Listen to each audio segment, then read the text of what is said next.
गांव रामपुर में उस साल इतनी गर्मी पड़ रही थी कि लोग सुबह होते ही परेशान हो जाते थे। सूरज मानो आग बरसा रहा था। पेड़ों की पत्तियां सूखने लगी थीं, तालाब का पानी कम हो गया था और खेतों में दरारें पड़ गई थीं। गांव के बच्चे भी दोपहर में घर से बाहर नहीं निकलते थे।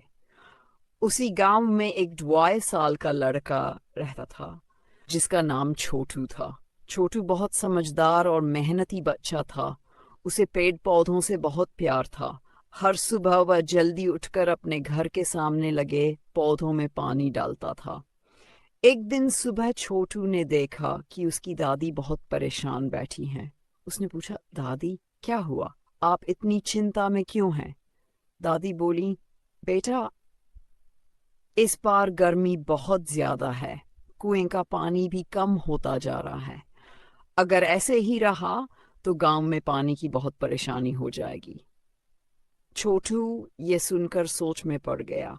उसने तय किया कि वह गांव के लोगों की मदद करेगा। दोपहर में जब तेज गर्म हवा चल रही थी, तब छोटू अपने दोस्तों मोनू, सोनू और रानी के पास गया। उसने कहा, दोस्तों, अगर हम सब मिलकर पेड़ लगाएं और पानी बचाएं तो शायद गर्मी थोड़ी कम हो सके। सोनू बोला, लेकिन इतनी गर्मी में कौन बाहर निकलेगा? छोटू मुस्कुराकर बोला, अगर हम अभी नहीं समझेंगे तो आने वाले समय में और मुश्किल होगी। छोटू की बातें सबको अच्छी लगीं। अगले दिन सुबह सुबह सभी बच्चे खाली जगहों पर पौधे लगाने लगे। किसी ने आम का पौधा लगाया, किसी ने नीम का, तो किसी ने पीपल का। गांव के बड़े लोग भी बच्चों को देखकर खुश हुए। प्रधान जी ने कहा, बच्चों ने हमें बहुत बड़ी सीख दी है, हमें भी पानी बचाना चाहिए। इसके बाद पूरे गांव में एक नया नियम बना। कोई भी पानी बेकार नहीं बहाएगा। लोग नहाने और कपड़ों में कम पानी इस्तेमाल करने लगे। कई कई घरों में मिट्टी के घड़े गए ताकि पानी ठंडा रहे और बिजली की बचत हो।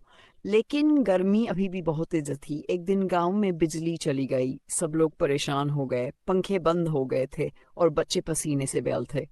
तभी छोटू ने सब बच्चों को पेड़ के नीचे बुलाया। वहां ठंडी हवा चल रही थी। दादी ने सबको मिट्टी के घड़े का ठंडा पानी पिलाया। सबको थोड़ा आराम मिला। दादी बोली, देखो बच्चों, पहले गांव में बहुत पेड़ होते थे, इसलिए इतनी गर्मी नहीं पड़ती थी। लोग प्रकृति का ध्यान रखते थे। अब पेड़ कटते जा रहे हैं, इसलिए मौसम बदल रहा है। छोटू ने कहा, हम सब मिलकर फिर से गांव को हरा भरा बनाएंगे।